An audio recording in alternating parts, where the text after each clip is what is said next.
thanks for joining. I'm Georgia from Georgia's Shenanigans. Today we're going to make a keychain or a bag charm, whatever you want to call it. You can put them on any bag, you know, a backpack, a handbag. You can use it for your keys, you can hang it from your rear vision mirror, nappy bag, like wherever you can hang a charm, you can hang one of these. So we start off with we've got a mixture of beads. We may or may not use all of these. You can use whatever beads you want, it doesn't matter, just like a bit of a bead soup, as they say. You need a lobster clasp or a split ring. In this case, we're using a lobster clasp.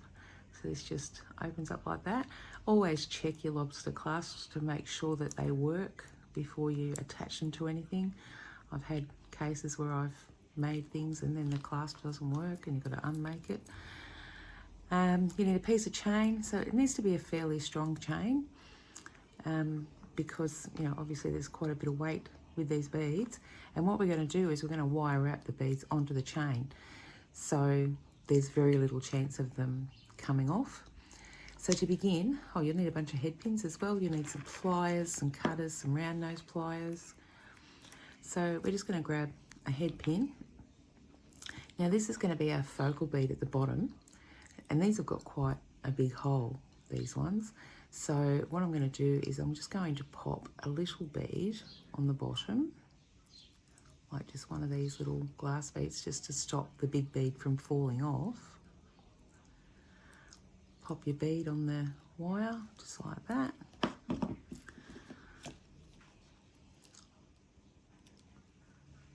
Grab it above your bead, bend it over to pretty much a right angle.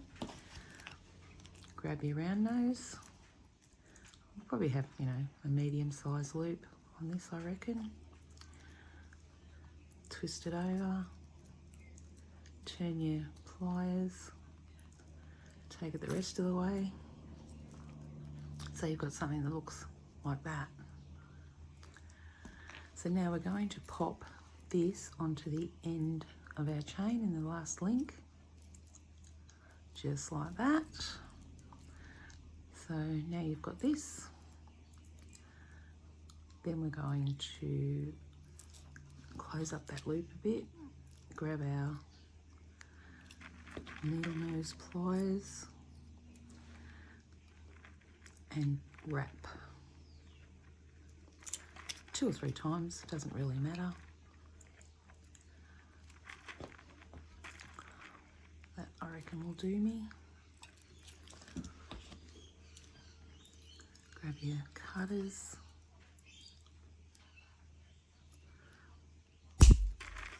Snip it off. Hold on to your loop again. Now you can see there's a little piece of wire sticking out there. You don't want to leave that sticking out. So just grab another pair of pliers and tuck it in.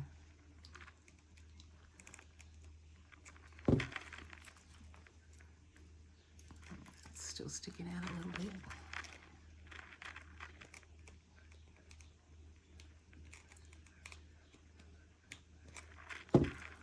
Okay, so now we have that.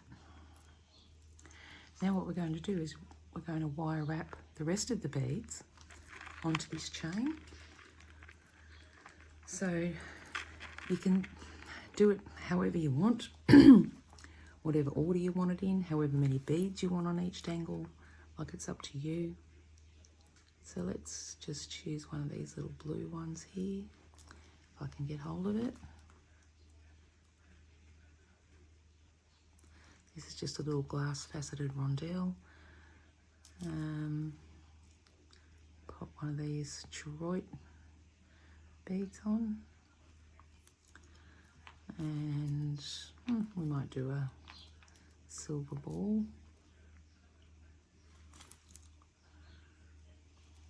It's a bit boring. Actually, what I might do is put one of these abacus beads, then the bigger one, and then the ball. So once again, grab it, bend it. Now you could go ahead and put all your beads onto your pins to make sure you've got, you know, the beads that you want and you like the combination. Or you could just wing it and do it like this. So now you want to open up this loop, grab your chain, pop it on your chain.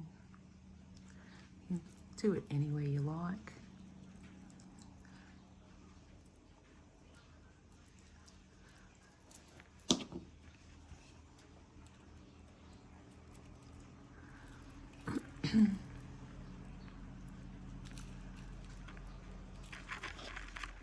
Wrap it.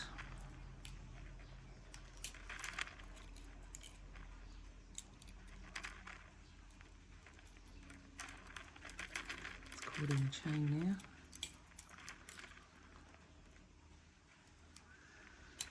You can do messy wraps or you can do neat wraps, however you want to do it. There's no rules. It's your keychain. You make it however you want to.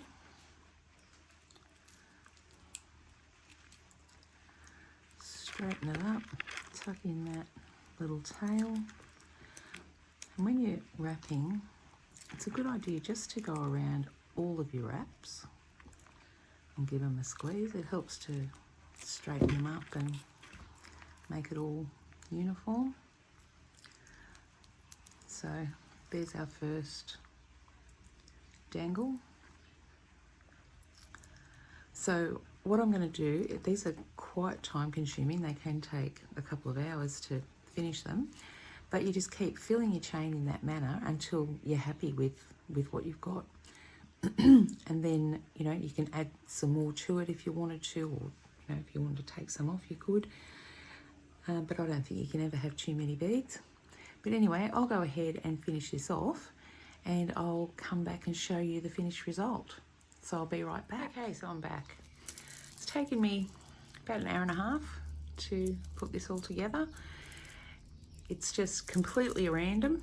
So you can, of course, approach it in a more structured way, and you know, and make sure your beads are more evenly distributed and things like that. But I quite like the look of the random placement of the beads. So I aim to have 2 beads on each link of the chain, and then once you've got that, then you can have a look at it, see if you've got any sort of bald spots, and fill it in if you need to. Also, you'll find a couple of smaller charms at the top will help it look better as well and more balanced. Otherwise it can look a little bit bottom heavy. But there you go. So that's how I make my bag charms, I guess if you want to call them that. And pop a split ring on the end here so you can hang it on your keys or use it for your keys. But that's it. So I hope you enjoyed it. I hope you're inspired to make one yourself. And if you've got any questions or want to know anything, just let me know in the comments and I'll happily answer any questions you've got.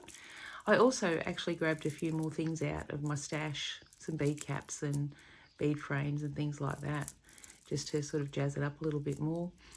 But that's the beauty of these sort of things. They're completely random, so it evolves as you're making it. So anyway, enjoy the rest of your day and I'll catch you in the next video. Thanks very much.